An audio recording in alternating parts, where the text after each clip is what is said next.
orang yang membaca Al-Quran, banyak orang yang bersalawat, banyak orang yang bertasbih, bertahmid, bertadzkir. Tapi sayang, manfaatnya dengan apa yang diucapkan, dengan apa yang diamalkan, sangat sedikit sekali. Kenapa seperti itu? Karena tidak ada yang mengarahkan. Karena tidak ada yang membimbingnya. Tidak ada yang memberikan tanggung jawab pada dirinya. Yaitu seorang mursyid. Dia punya amalan, punya zikiran, dia hanya mengambil dari pendengaran-pendengarannya saja. Apa yang dia dengar, yang diucapkan oleh seorang guru atau oleh seorang ustadz, dia ambil, dia amalkan. Tapi yang sayangnya, belum tentu orang yang dia dengarkan mengamalkan apa yang diucapkan. Sedangkan guru mursyid adalah orang yang mengajarkan, orang yang menuntun, orang yang membimbing. Dan dia sendiri mengamalkan apa yang dia ajarkan kepada murid-muridnya. Sehingga amalan-amalan muridnya, zikir-zikir yang diamalkan oleh muridnya akan sanggup untuk membersihkan kalbu, membersihkan jiwa dari sifat-sifat mazmumah, dari sifat-sifat tercela. Sehingga sifat-sifat tercela tersebut akan berubah menjadi sifat mahmudah. Alhamdulillah, kita sudah berada di bulan Rabiul Tsani. Walahu asyaratu akhrufin. Ya. Bulan Rabiul Tsani memiliki 10 huruf. Yaitu yang pertama adalah huruf Ro, yang kedua huruf Ba, ketiga huruf Ya, dan keempat huruf Ain. Kelima huruf Alif yang kedua. Lalu huruf Lam, huruf Sa, huruf Alif yang kedua, huruf Nun, dan terakhir adalah huruf Ya. Huruf Ro, fa'amr fi hadz syahr ar-ra'in. Dituliskan di dalam kitab Fadl Syuhur karya guru agung kita Syekh Maulana Muhammad Abdul Ghazafullah Mastul Qadasallahu sirahu. Beliau menuliskan Ra itu adalah ar-rain, hijab. Wahwa al-hijabul ha'il baina qalbil abid wa ma'budi. Hijab yang menghalangi antara hati seorang hamba dan Allah Rabbul Izzah Jalla Jalaluh.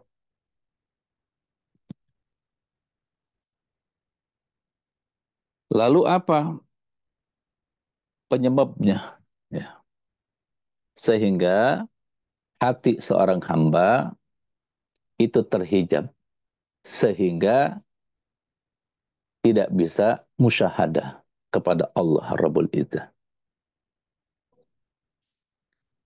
Tentu hijab ini terbangun oleh kumpulan-kumpulan nafsu dan kotoran-kotoran kezaliman yang melekat pada jiwa yang tidak pernah dibersihkan.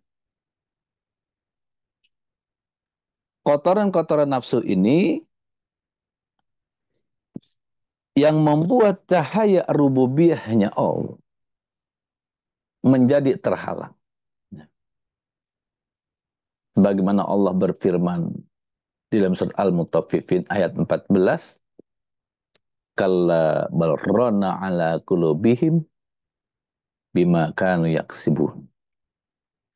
Sekali-kali tidak, bahkan apa yang mereka kerjakan itu telah menutupi hati mereka.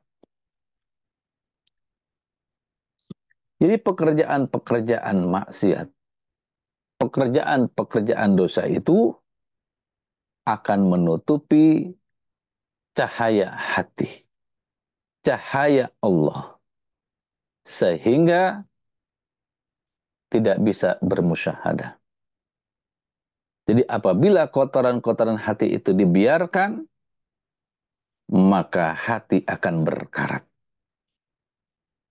akan rusak, serta sulit untuk diperbaiki. Hati yang berkarat karena kotoran-kotoran dosa dan perbuatan-perbuatan maksiat, fala dawaun, maka tidak ada obatnya. Wala kaifiyatun, dan tidak ada caranya. Ditori diha, untuk menolaknya. Illa bidzikrillah. Kotoran-kotoran dosa dan perbuatan-perbuatan maksiat yang menempel pada kalbu kita, pada ruh kita, bisa dibersihkan. Dengan apa?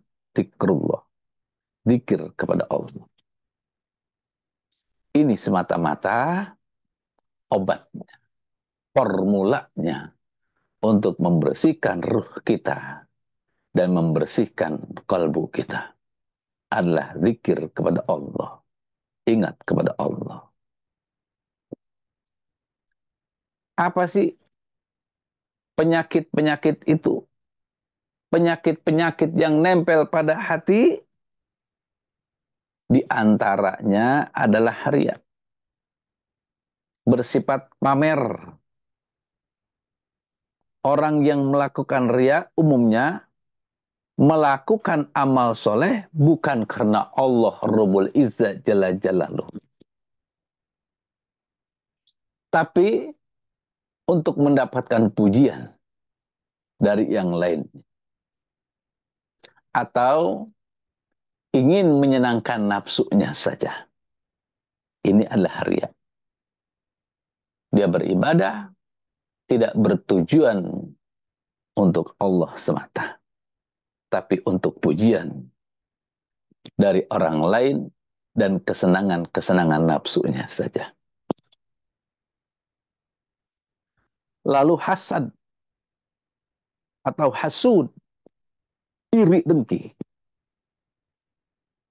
Tidak senang dengan apa yang dimiliki dan tidak senang dengan apa yang diterima oleh orang lain, sehingga menimbulkan kemarahan dari rasa iri tersebut.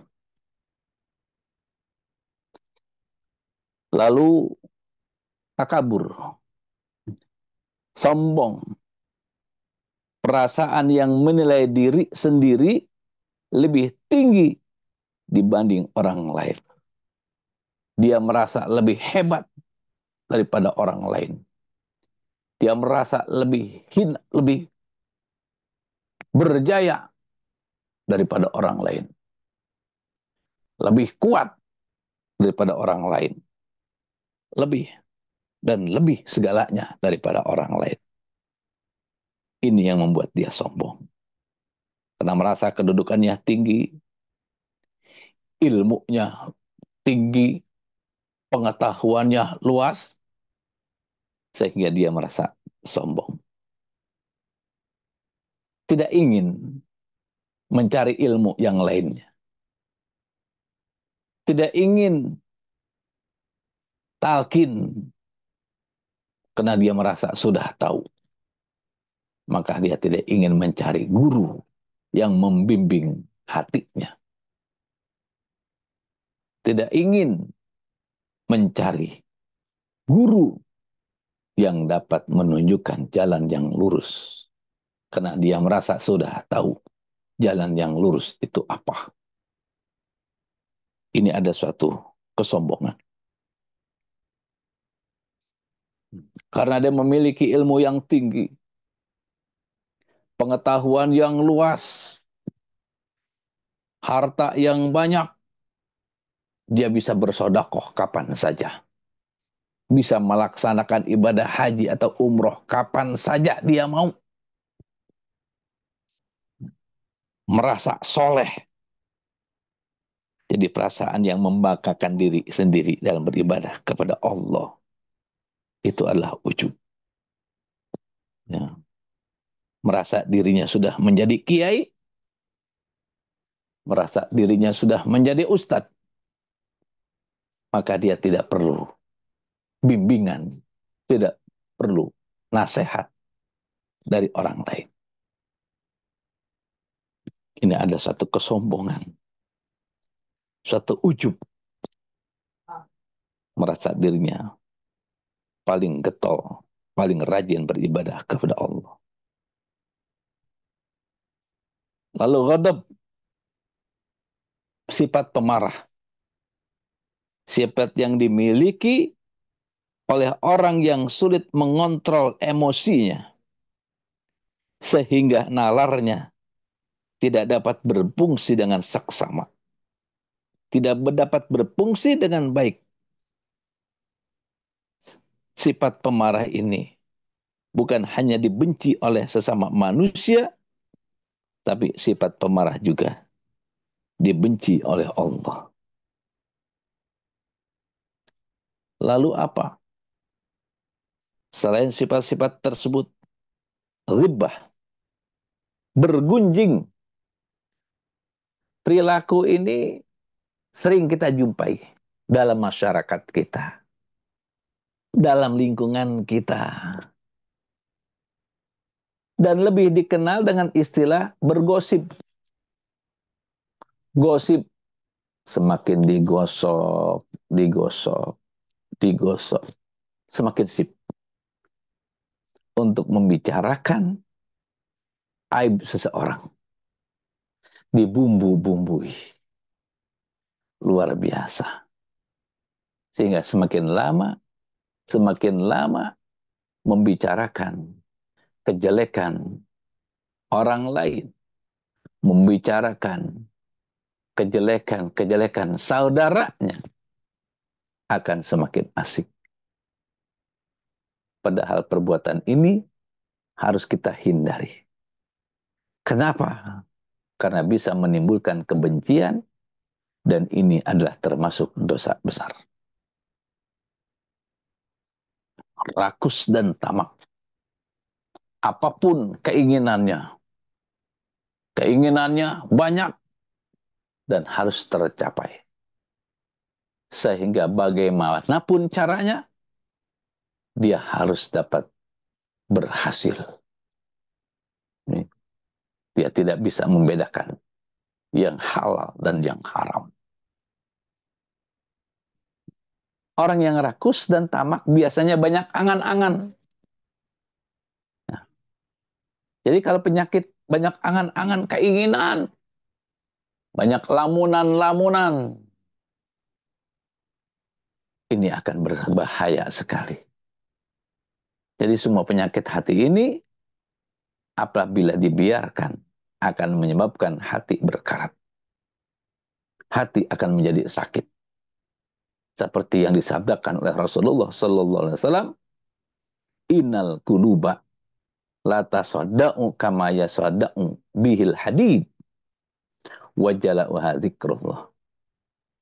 Sesungguhnya hati itu adalah bisa berkarat seperti berkaratnya besi, dan yang membersihkannya adalah zikrullah. Bukan hanya sekedar zikir. Setiap sesuatu ada pembersihnya. Setiap sesuatu ada formulanya untuk menghilangkan kotoran-kotoran tersebut. Sedangkan pembersih ruh, pembersih kolbu, hanyalah semata-mata zikrullah, berzikir kepada Allah, ingat kepada Allah, membersihkan ruh kita, tazkiyatun nufus, wa tasfiyatul qalbi, dengan zikir jahar dan zikir khafi. Bahkan di hati kita masih banyak sekali penyakit-penyakit yang lainnya.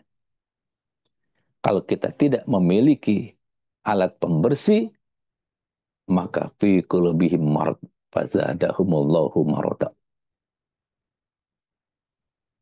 Kalau tidak dibersihkan kotoran-kotoran hati kita, maka semakin hari, semakin lama kotoran-kotoran hati itu akan bertumpuk, bertumpuk, bertumpuk, dan akan semakin banyak, selalu bertambah. Fazadahumullahu maradu. Maka ditambahkan penyakitnya oleh Allah. Na'udzubillah, tsumma na'udzubillah.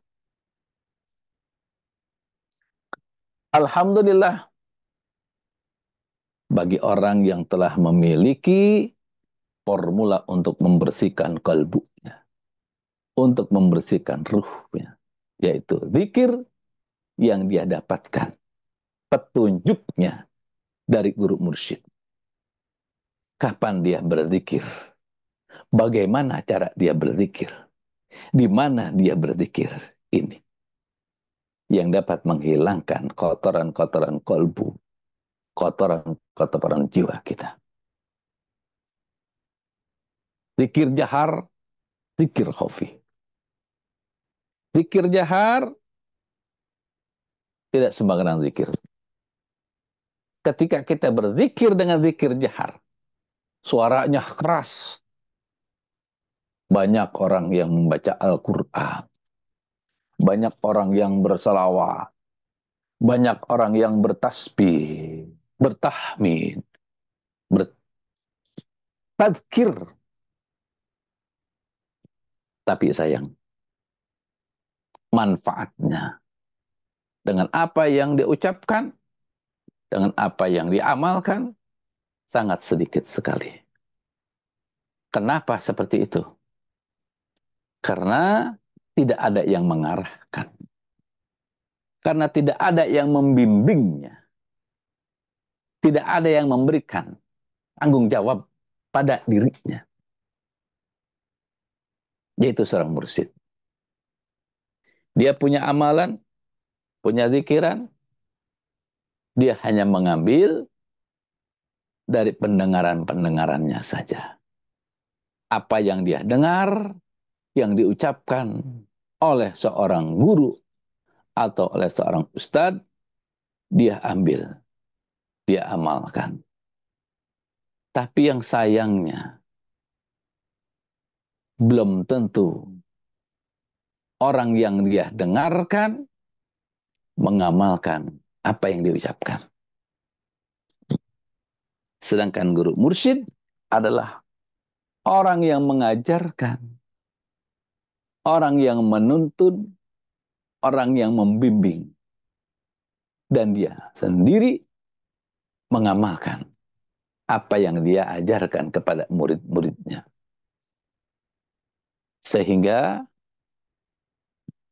amalan-amalan muridnya, zikir-zikir yang diamalkan oleh muridnya akan sanggup untuk membersihkan kalbu, membersihkan jiwa dari sifat-sifat mazmumah, dari sifat-sifat tercela. Sehingga sifat-sifat tercela tersebut akan berubah menjadi sifat mahmudah. Dengan apa? Dengan keberkahan dan karomah gurunya yang juga telah mengamalkan, mengajarkan ilmu tersebut kepada muridnya. Sehingga murid dapat terbimbing, dapat tertuntun, dapat terarahkan. Kalau sudah tertuntun, sudah terbimbing, terarahkan, maka akan sampailah kepada tujuan zikir tersebut, yaitu untuk mendapatkan keridhaan Allah, mahabbah kepada Allah, ma'rifat kepada Allah, dan selalu bersama Allah. Ilahi anta maksudi, waridoka matlubi, a'tini mahabbataka wa ma'rifataka. Ini tujuan kita berzikir kepada Allah, agar supaya hati kita, ruh kita terpelihara dari kemaksiatan, terpelihara dari sifat-sifat buruk yang dapat menghalangi kalbunya, menghalangi ruhnya sampai musyahadah kepada Allah Rabbul Izzah Jalla Jalaluhu. Semoga kita semuanya selalu terbimbing, semakin bertambah cinta kita kepada Allah, kepada guru kita, sehingga kita dapat dikumpulkan oleh Allah bersama ahli silsilah di korbnya Allah Subhanahu wa ta'ala. Di rumahnya Allah kita dikumpulkan bersama para siddiqin wasuhada wasolihin. Al-Fatihah. A'udzubillahi minasyaitonirrajim. Bismillahirrahmanirrahim. Alhamdulillahirabbil alamin arrahmanirrahim maliki yaumiddin. Iyyaka na'budu wa iyyaka nasta'in ihdinas siratal mustaqim siratal ladzina an'amta 'alaihim ghairil maghdubi 'alaihim waladdallin. Rabbighfir lana wa liwalidayna amin. Wa minkum wassalamu alaikum warahmatullahi wabarakatuh.